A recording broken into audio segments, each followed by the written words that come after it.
ಶಫಿ ಸಾವದಿ ಅವರಿದ್ದಾರೆ. ಶಫಿ ಸಾವದಿ ಅವರ ನನ್ನ ಪಾಯಿಂಟ್ ಇಲ್ಲಿ ಆಯಿತು, ಇವರೇನೋ ಕೋಮು ಕಾವಲು ಪಡೆ, ಕೋಮು ಕಾವಲು ರಕ್ಷಕ ಪಡೆ ಈ ಥರದ್ದೆಲ್ಲ ಇವರು ಮಾಡಲಿಲ್ಲ. ಪೊಲಿಟಿಕಲ್ ಪಾರ್ಟಿಗಳು ಮಾಡಲಿಲ್ಲ. ಪೊಲಿಟಿಕಲ್ ಪಾರ್ಟಿಗಳಿಗೆ ಆ ಬೇಳೆ ಬೇಯ್ತಾನೇ ಇರಬೇಕು, ಸದಾ ಬೇಳೆ ಬೇಯ್ತಾನೇ ಇರಬೇಕು, ಇವರು ಅಡುಗೆ ಬೇಯಿಸ್ತಾನೇ ಇರಬೇಕು ಅಂತ ಅಂದ್ಕೊಳ್ಳೋಣ.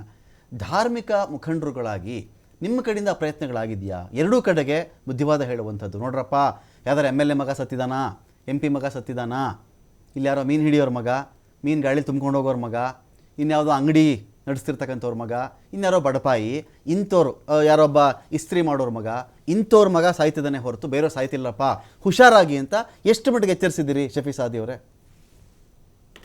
ಒಂದು ರಮಾಕಾಂತ್, ನಮ್ಮ ಮಸೀದಿಗಳಲ್ಲೂ ಅದೇ ರೀತಿಯಲ್ಲಿ ನಮ್ಮ ಎಲ್ಲ ಭಾಷಣಗಳೆಲ್ಲ ಅದು ಹೇಳ್ತಾ ಇರ್ತೀವಿ. ಯಾದರೂ ಕೆಲವು ಕಿಡಿಗೇಡಿಗಳು ಎಲ್ಲಾ ಧರ್ಮದಲ್ಲೂ ಇರ್ತಾರೆ, ಸಮಾಜದಲ್ಲೂ ಇರ್ತಾರೆ. ಅದರೊಟ್ಟಿಗೆ ನಾವು ಕಳೆದ 3-4 ವರ್ಷಗಳಿಂದ ಇಲ್ಲಿ ಕೋಮು ಸೂಕ್ಷ್ಮ ಪ್ರದೇಶವಾದ್ದರಿಂದ ಕರ್ನಾಟಕ ಮುಸ್ಲಿಂ ಜಮಾತ್ ಅಧೀನದಲ್ಲಿ ಒಂದು ಸೌಹಾರ್ದ ಸಂಗಮ ಅಂತ ಹೇಳಿ ಹಲವಾರು ಕಾರ್ಯಕ್ರಮ ಎಲ್ಲಾ ತಾಲೂಕಲ್ಲಿ ಮಾಡಿದೆವು. ಮಂಗಳೂರಲ್ಲೇ ಯನಪಾಯಿ ಅಬ್ದುಲ್ಲಾ ಕುಂಜಿ ಅವರ ನಾಯಕತ್ವದಲ್ಲೇ ಎಲ್ಲ ಹಿಂದೂ ಸಂಘಟನೆ ನಾಯಕರನ್ನು, ಬರೇ ಜಾತ್ಯತೀತ ವ್ಯಕ್ತಿಗಳು ಅಂತ ಎಲ್ಲ ಹೇಳಿ ಅಲ್ಲ, ಹಿಂದೂ ಪರ ನಾಯಕರನ್ನು ಅದೇ ರೀತಿಯಲ್ಲಿ ಮುಸ್ಲಿಂ ಪರ ನಾಯಕರನ್ನು ಎಲ್ಲರನ್ನೂ ಸೇರಿಸಿ 5 ಗಂಟೆ ಚರ್ಚೆ ಮಾಡಿದ್ದೀವಿ. ಒಂದು ಕೋಮು ಸೂಕ್ಷ್ಮ ಪ್ರದೇಶವಾಗಿ ಇದು ನಮ್ಮ ಅಭಿವೃದ್ಧಿ ಪಥದಿಂದ ನಾವು ವಿಚಲಿತರಾಗ್ತಾ ಇದ್ದೀವಿ. ಆದ್ರಿಂದ ಈ ನಮ್ಮ ಈ ಕರಾವಳಿಯನ್ನು ಏನು ಒಂದು ಕೋಮು ಸಾಮರಸ್ಯದ ನಾಡನ್ನಾಗಿ ಮಾಡಬೇಕು, ಯಾವ ರೀತಿಯಲ್ಲಿ ಮಾಡಬಹುದು ಅಂತ ಹೇಳಿ ಸ್ವಾಮೀಜಿಗಳು, ಮೌಲಾನಗಳು, ಅದೇ ರೀತಿ ವಿವಿಧ ಸಂಘಟನೆ ನಾಯಕರನ್ನು ಸೇರಿಸಿ ಹಲವಾರು ಕಾರ್ಯಕ್ರಮ ಮಾಡಿದ್ದೀವಿ. ಆದ್ರೂ ರಮಾಕಾಂತ್ ಏನ್ ಹೇಳೋಣ, ಯಾವ ಧಾರ್ಮಿಕ ನಾಯಕರಿಗಿಂತಲೂ ಪ್ರಭಾವಿಗಳು ರಾಜಕಾರಣಿಗಳು, ಅದೇ ರೀತಿಯಲ್ಲಿ ಷಡ್ಯಂತರಗಳು, ಅವರ ಸಾಮ್ರಾಜ್ಯ ಬಿಸಿನೆಸ್ ಸಾಮ್ರಾಜ್ಯಗಳು ಅವರಿಗೆ ಅಭಿವೃದ್ಧಿ ಪಡಿಸಬೇಕು. ಯಾರ ಬಡವರ ಮಕ್ಕಳು ಇಲ್ಲಿ ಎಷ್ಟು ಅವರ ಇದು ಏನು ಅವರಿಗೆ ಅವರ ನೆತ್ತರಿಗೆ ಇಲ್ಲಿ ಬೆಲೆನೇ ಇಲ್ಲ ಅಂತ ಒಂದು ವಾತಾವರಣ ಇಲ್ಲ ಆಗಿದೆ. ಆದ್ರೂ ಹರೀಶ್ ಅವರೇ, ಯಾರು ಸಾಯ್ದೇ ಯಾವ್ದು MLA ಮಕ್ಕಳು MP ಮಕ್ಕಳೆಲ್ಲ ಸಾಯ್ತಾ ಇಲ್ಲ. ಅವ್ರು ಸಾಯಬೇಕು ಅಂತ ನನ್ನ ಬಯಕೇನೂ ಇಲ್ಲ, ನಾನು ಅದನ್ನು ಆ ಥರ ಆಶಿಸೋದೂ ಇಲ್ಲ, ನಾನು ತಪ್ಪದು. ಆದರೆ ಅಂಥವ್ರು ಎಲ್ಲರೂ ಸೇಫ್ ಆಗಿರ್ತಾರೆ ಅಂತ ಒಂದು ಆಕ್ರೋಶ ಸಮಾಜದಲ್ಲಿ ಇದ್ದೇ ಇರುತ್ತೆ.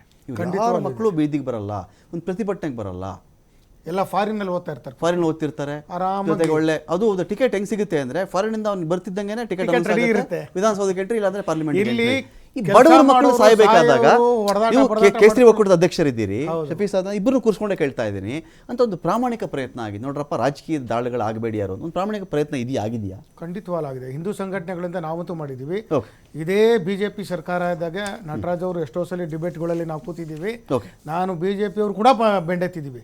ನಿಮ್ಮಿಂದಾನೇ ಇವತ್ತು ಇಷ್ಟಿಂಗೆಲ್ಲ ಆಗ್ತಾ ಇರೋದು, ಹುಬ್ಳಿನಲ್ಲಿ ಮಂಗಳೂರಲ್ಲಿ ಆಗ್ತಾ ಇರೋದು ಅಂತೇಳಿ ನಾವು ಗಲಾಟೆ ಮಾಡಿದ್ವಿ. ನಾವು ಯಾವ ಪಕ್ಷಕ್ಕೂ ಸಂಬಂಧಪಟ್ಟವರಲ್ಲ, ನಾವು ರಾಷ್ಟ್ರೀಯ ಕೇಸರಿ ಪ್ಯೂರ್ಲಿ ಹಿಂದೂ ಸಂಘಟನೆಯಿಂದ ಮಾತಾಡ್ತಾ ಇರೋದು. ನಾವು ಆಗಬೇಕು. ನನಗೆ ಮಟ್ಟಿಗೆ ಯಾರೋ ಮಧ್ಯದಲ್ಲಿ ಕೊಲೆ ಆಯ್ತು, ಈಗ ಇನ್ನೊಂದ್ ಕಡೆ ಆ ಕಡೆ ತಲೆ ಬೀಳ್ಬೇಕು, ಯಾರೋ ತುಂಬಾ ಇಲ್ಲ, ನಾನು ಅದನ್ನೆಲ್ಲ ನನ್ನ ಪಾಯಿಂಟ್ ಹೇಳಕ್ ಹೇಳ್ಬೇಕು, ನನ್ನ ಚಿಂತೆ ಅದಲ್ಲ. ಯಾರೋ ಮಧ್ಯದಲ್ಲಿ ಮಧ್ಯಸ್ಥಿಕೆ ವಹಿಸೋದಕ್ಕಿಂತ ಈ ದೇಶದ ಕಾನೂನಿದೆ, ಪೊಲೀಸರು ಇದ್ದಾರೆ, ಅವ್ರಿಗೆ ಇನ್ನೂ ಪವರ್ ಕೊಡಿ. ಅವ್ರಿಗೆ ನೀವು ಯಾವ್ದೋ ರಿಯಲ್ ಎಸ್ಟೇಟ್ ದಂಧೆಗಳನ್ನ ಮಾಡೋದು, ಸ್ಟೇಜ್ ಮೇಲೆ ಕರೆದು ಅವ್ರ ಕಪಾಳ ಕೊಡಿ ಅಂತ ಸೀನ್ ಎಲ್ಲ ಕ್ರಿಯೇಟ್ ಮಾಡಿದ್ರೆ ಅವ್ರಿಗೆ ಎಲ್ಲಿಂದ ಧೈರ್ಯ ಬರುತ್ತೆ?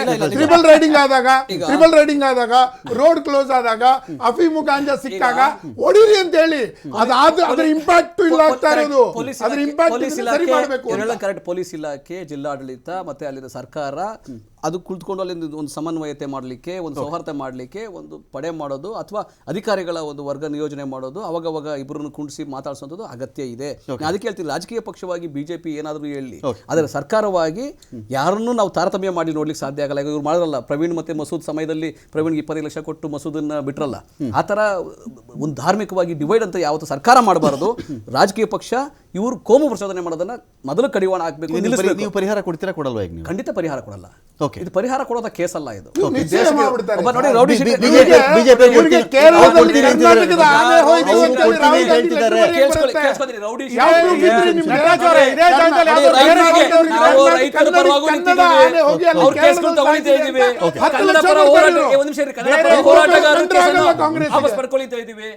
ಕನ್ನಡ ಪರ ಹೋರಾಟಗಾರರು ಈಗ ಅವ್ರ ಪರಿಹಾರ ನಾವು ಕೊಡ್ತೀವಿ ಅಂತಿದ್ದಾರೆ ಅವರು. ಪಕ್ಷವಾಗಿ ಈ ರೀತಿಯ ಪ್ರಚೋದನೆ ಮಾಡಿ ಒಬ್ಬ ಯುವಕನಿಗೆ ಬೆಲೆ ಕಟ್ಟೋದಿದೆಯಲ್ಲ, ಓಕೆ, ನೀವು ಈ ತರ ಇದು ಇನ್ನು ಬೇರೆಯವ್ರಿಗೆ ಈ ತರ ಬೆಲೆ ಎಲ್ಲ ಹರಿಯೋದು, ಬೆಲೆ ಬೆಲೆ ಎಲ್ಲ ಕಟ್ಟೋದಿಲ್ಲ. ಸಹಾಯ BJP ಮಾಡುವಂತದ್ದು. ಬಿಜೆಪಿಯವರು ನಿಮ್ ತರ ಸತ್ತು 24 ಗಂಟೆ ಆಗಿಲ್ಲ, ಗುಂಡ ಇದ್ದ ಅದಕ್ಕೆ ಸಾಯಿಸಿದ್ರು, ಗುಂಡ ಇದ್ದ ಅದಕ್ಕೆ ಸಾಯಿಸಿದ್ರು ಇಡೀ ಅಂತ. ದೇಶದಲ್ಲಿ ಸರ್ಕಾರನೇ ಇದೆ.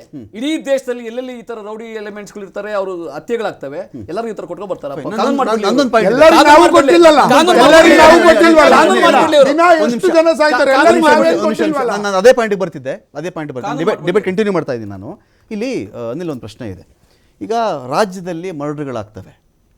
ಮರ್ಡರ್ಗಳಾದಾಗ ಒಬ್ಬ ಹಿಂದೂನ್ ಮರ್ಡರ್ ಆಗುತ್ತೋ, ಒಬ್ಬ ಮುಸ್ಲಿಂ ಮರ್ಡರ್ ಆಗುತ್ತೋ. ಮುಸ್ಲಿಂ ಮರ್ಡರ್ ಆದಾಗ ಶಫಿ ಸಾದಿ ಅವ್ರು ಹೋಗಿ ಪರಿಹಾರ ಕೊಡಬೇಕು, ಆರ್ ಕಾಂಗ್ರೆಸ್ ಪರಿಹಾರ ಕೊಡುತ್ತೆ. ಹಿಂದೂ ಮರ್ಡರ್ ಆದಾಗ ಅನಿಲ್ ಹೋಗಿ ಪರಿಹಾರ ಕೊಡಬೇಕು ಅನ್ನೋದೇ ನಿಜ. ಆದರೆ ಯಾವುದೇ ಮರ್ಡರ್ಗೆ ನೀವು ಪರಿಹಾರವನ್ನು ಕೊಡ್ತೀರಾ? ಮುಸ್ಲಿಮ ಬಂದು ಸಾಯಿಸಿದ್ರೆ ಮಾತ್ರ ನೀವು ಪರಿಹಾರ ಕೊಡ್ತೀರಾ? ನಮ್ಮ ಕಾರ್ಯಕರ್ತನಾಗಿ ನಮ್ಮ ಧರ್ಮದ ಸಲುವಾಗಿ ಕೆಲಸ ಮಾಡಿ ಅನ್ಯಾಯವಾಗಿ ರಸ್ತೆಯಲ್ಲಿ ಈ ತರ ಅದೇ ಕಾರಣಕ್ಕೋಸ್ಕರ, ಮತ್ತಿನ್ನೇನು ಅಲ್ಲ, ಅದೇ ಕಾರಣಕ್ಕೋಸ್ಕರ ಆದ್ರೆ ಡೆಫಿನೆಟ್ಲಿ ನಾವು ಅದನ್ನ ಮಾಡ್ತೀವಿ. ಅದರಲ್ಲಿ ಏನು ನಮ್ಗೆ ನಿಮಿಷ ಅನಿಲ್, ಬಿ ಸ್ಪೆಸಿಫಿಕ್. ಈಗ ಈ ಹುಡುಗ ಸುಹಾಸ್ ಶೆಟ್ಟಿ ನಿಮ್ಮ ಪರವಾಗಿನ ಕಾರ್ಯಕರ್ತ, ನಿಮ್ಮ ಪಾರ್ಟಿ ಕಾರ್ಯಕರ್ತ, ಧರ್ಮದ ಕಾರ್ಯಕರ್ತರ ಒಂದು ಇಟ್ಕೊಳ್ಳಿ. ಈ ಕಾರ್ಯಕರ್ತ ಧಾರ್ಮಿಕ ಕೆಲಸದ ಮೇಲಿದ್ದಾಗ, ಧಾರ್ಮಿಕ ಚಳುವಳಿಗಳಲ್ಲಿ ಅವನಿದ್ದಾಗ ಅವನು ಕೊಲೆ ಆಯಿತು ಅನ್ನೋ ಕಾರಣಕ್ಕೆ ನೀವು ಪರಿಹಾರ ಕೊಡ್ತಿರೋದಾ, ಅಥವಾ ಇಲ್ಲ ನಮ್ಮ ಕಾರ್ಯಕರ್ತ ಆಗಿದ್ದ ನೋವಲ್ಲಿದ್ದ ನಾನು ಪರಿಹಾರ ಕೊಡ್ತಾ ಇದ್ದೀನಿ? ನಮ್ಮ ಕಾರ್ಯಕರ್ತ ಅಂತ ಹೇಳಿ ಎಷ್ಟೋ ಬೇರೆ ಬೇರೆ ಕಾರಣಕ್ಕೋಸ್ಕರ ತೀರ್ಕೊಂಡಾಗೂ ನಾವು ಫಂಡ್ ರೇಸ್ ಮಾಡಿ ದುಡ್ಡು ಕೊಟ್ಟಿದ್ದೀವಿ. ಕೊಟ್ಟಿದ್ದೀವಿ, ಆಗ್ಲೂ ಕೊಟ್ಟಿದ್ದೀವಿ. ಬಟ್ ಇಲ್ಲಿ ಬೊಮ್ಮಾಯಿಯವರು ಹಿಂದೂಗೂ ನ್ಯಾಯ ಮಾಡಿದ್ರು, ಅವತ್ತು ನಾವು ಕೊಟ್ಟಿದ್ದೀವಿ. ಇನ್ನೊಂದು ಪ್ರಶ್ನೆ, ಇನ್ನೊಂದೇನು ಇಂಪಾರ್ಟೆಂಟ್ ಕೊಟ್ಟು ತುಂಬಾ ಬಾರಿ ನಿಮ್ಮತ್ರ ಚರ್ಚೆ ಬರ್ತಾ ಇರುತ್ತೆ.